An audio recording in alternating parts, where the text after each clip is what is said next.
Hello! What's up mga kabaro? Ito po muli si The Blue Navigator para sa aking channel na The Blue Navigator's World YouTube channel. So kung bago pa lang po kayong napadpad dito at napagawi, please paki-suportahan ng channel natin para lumago. Layunin po ng channel na ito ay may parating din po itong mga update ng Marina, yung mga ano nila advisory, okay? So yung mga latest nila po pinopost ko po dito sa ano ko, sa kino-content ko po, ginagawa ko pong content dito sa YouTube channel ko. Okay? So, ayun, disclaimer lang na hindi po ako taga Marina. Isa rin po akong seaman, seafarer na kagaya nyo na nagtatrabaho pa rin po sa barko. Okay? So, ito pong bagong good news na po, Marine Advisory, kahapon lang po ito. June 2, 2021. So, bago nilang pinost sa nila, Facebook page nila, okay? So, content disclaimer po muna tayo sa aking channel. Content disclaimer, the Blue Navigator's World channel does not promote or encourage any illegal activities. All content provided by this channel is meant for educational purpose and entertainment purpose only. The copyright disclaimer under Section 107 of the Copyright Act of 1976, allowance is made for fair use for purposes such as criticism, comment, news reporting, teaching, scholarship, and research. Fair use is a use permitted by copyright statute that might otherwise be infringing. Non-profit, educational, or personal use tips the balance in favor of fair use. Okay, so tuloy po tayo sa ating topic ngayon tungkol sa June 2 Marina Advisory. Okay, pursuant to Marina Advisory number 2021-29. Title niya is Further Extension of the Validity of STCW Certificates as a Temporary Contingency Measure amid COVID-19 Pandemic. Okay, so babasahin ko muna mga kabaro at medyo ipapaliwanag ko rin lang ng konti. Okay, so number 1, all STCW certificates previously extended by virtue of earlier issued Marina Advisory bearing reference number, so yun, MA 2020-83, MA 2020-73, MA 2020-66, and MA 2020-64. All series of 2020 but were not revalidated up to now due to lack of refresher training course as applicable to their certificate to the revalidated. So, pinagbibigyan pa tayo, shall be extended up to December 31st, 2021 without the need to file for an application of extension at the Marina. This applies to all seafarers who are on board, both on board and ashore on the date of issue of this advisory. So, dito sa number 1, kung matatandaan nyo mga kabaro, di ba last year mayroon silang mga extension. In-extend nila yung mga training certificates natin, yung mga expiring na STCW certificates, no? So, yan yung kaninang yung MA na yan is the Marina Advisory, no? Das 2020-83. So, yung MA na yan yung stands for Marina Advisory, okay? Marina Advisory 2020-73, Marina Advisory 2020-66, and Marina 2020-64. So, series lahat ng 2020. Kasi kung matatandaan nyo, nung nagka-pandemic, last year, nag-start, may extension na po na ginawa yung Marina. So, pinasasalamatan ko po yung taos puso yung Marina sa ginawa nyo pong tao ko lang action sa mga ganito. Malaking tulong po sa aming mga marino yung mga ganitong klaseng programa nyo. Okay, at least naiintindihan din po nyo yung pangangailangan ng mga marino kasi lahat naman po, hindi lang marino, apektado po ng pandemya. So ito po yung ginawang paraan ng ahensya ng Marina para mapagbigyan pa yung mga marino na hindi pa nakapag-refresher or nakapag-renew ng STCW certificates. Dahil kung matatandaan nyo, hanggang mula January, okay, hanggang ngayon, so nakailang palit tayo ng category, no?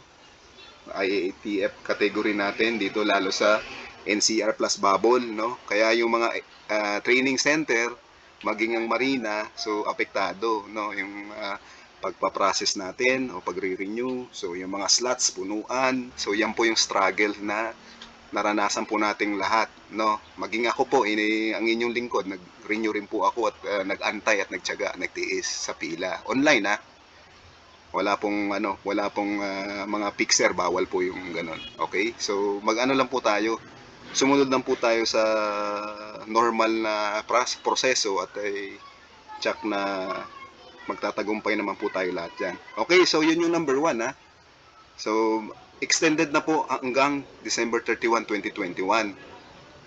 Yung kahit na hindi na daw mag-file ng application for extension. So ibig sabihin, tatanggapin pa yan ng Marina up to December 31, 2021. Whether it is, you are on board or ashore. So, on the date of this, issuance of this advisory. So, kahapon lang po ito, ha? Kung, take note, June 2, 2021. Itong, na to, advisory nila na to.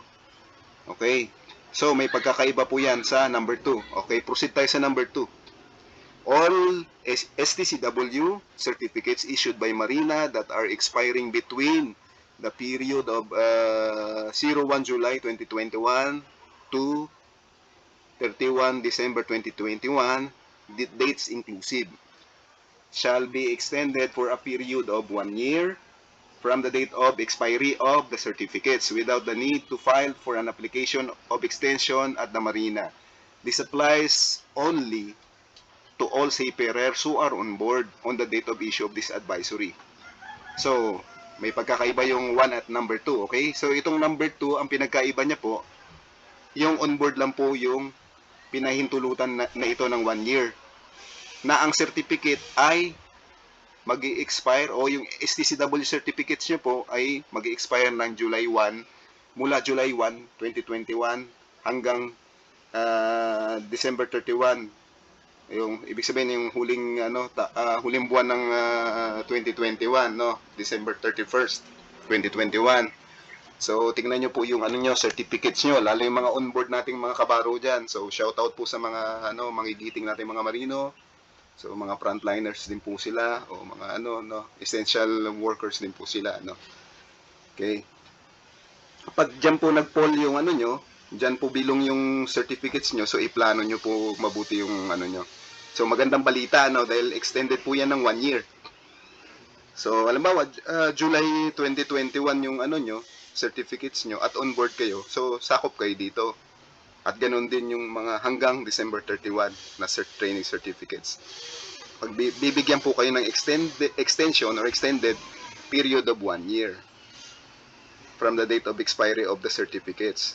Okay? Tapos hindi na kailangan mag-application extension sa Marina. So pag nakita nila yung ganyan, na yun? Ibig sabihin, included na kayo dyan. Okay? On-board lang po yan, ha? Yung number 2, advisory, ha? So wag kayong malilito dyan, mga kabaro. No? Basahin nyo pong mabuti to para maintindihan din po at hindi kayo malito. Kasi minsan pagka nalilito rin tayo, lalo pag medyo may kahabaan.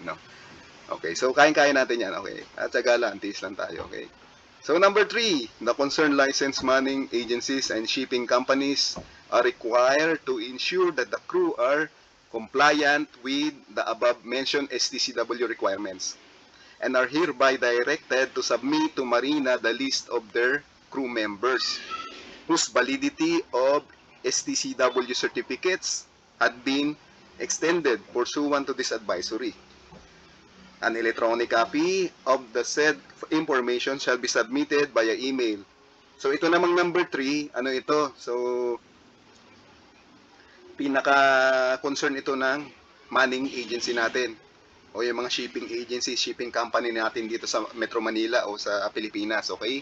So, wag nyo po ito masyadong alalahanin itong number 3. So, ano naman, kumbaga sila yung, siyempre yung shipping agency, yung shipping company natin dito, kung saan tayo bilong, saan tayo na-hire, sila po yung obligasyon nilang, kumbaga, obligasyon nilang mag-report sa marina ng mga listahan ng crew nila. Ganon din sa bakuna, last na, di ba? Last na content ko, yung tungkol sa bakuna ng mga Filipino seafarers, lalo na yung paalis sa loob ng 90 days. So, syempre, ang nakakaalam ng lineup nila, yung nagbibigay ng lineup sa atin, syempre, yung natin, crewing manager. So, sila yung may listahan yan. So, kaya nilang ibigay actually yan kasi may na yan di ba? May rotation na, no? May rotation schedule na ng mga pauwi, tsaka pasampa. So, within 90 days, gusto ng marina yun may submit sa kanila. So, ito, related din to sa gano'n naman. Ito naman sa STCW requirements naman. So, para ma-ensure ng, ng marina at ma-check din na walang, kumbaga, compliant yung mga crew, no? Lalo yung, sa agency, no? So, yan, no? Concerned licensed manning agency and shipping company required to ensure that the crew are compliant with the above mentioned STCW requirements. Tsaka para matulungan na rin yung yung mga marino nila, no, ng shipping agencies. Ayan, no. And hereby directed to submit to marina the list of their crew members whose validity, di ba, had been extended. So kung hindi na ng marino, kung hindi siya na-inform or hindi niya pa nabasa tong mga advisory na bago ng bagong update ng marina. So, yung agency rin po natin, syempre, may mga nag-check din tayo, mga liaison officers sa agency. So, to ensure nga na walang mga marino na malito dito sa mga bagong advisory, okay? So, kung kasama halimbawa siya sa 1-year extension, halimbawa lang, di ba? So, yung onboard yun. So, yung mga agency, nagpapadala yan ng advance doon sa mga barko, sa mga kapitan, sa email, no? 'Di ba yung meron silang training programs na pinapadala sa agency kasi namin may ganoon pinapadala nila ng training programs. Halimbawa, may sa akin may ibibigay sila na training programs para pag-uwi, yun yung mga iti-take up mo, yung expiring mo, yun yung kukunin mo. So parang ganito tong number 3, okay? So yan lang po yung papel naman ito ng shipping agency natin. Okay, so tulungan lang naman yan okay. So, yun, kung may mga katanungan pa po kayo rito sa Good News Pursuant Marina Advisory number 2021-29, further extension of the validity of STCW certificates as a temporary contingency measure amidst COVID-19 pandemic. So, magtanong lang po kayo dyan sa comment box below. Mag-iwan lang po kayo ng komento. Tsaka paki-like nyo na rin po kung nakatulong din to sa inyo yung video ko. Yun lang po yung dito. Pinaka lang naman ng na to, advisory, yung extension. At malaking tulong po yan, no? Saludo po ako sa inyo, Marina, administration, sa lahat ng mga miyembro nyo dyan. Saludo po ako sa inyo, sir. Okay?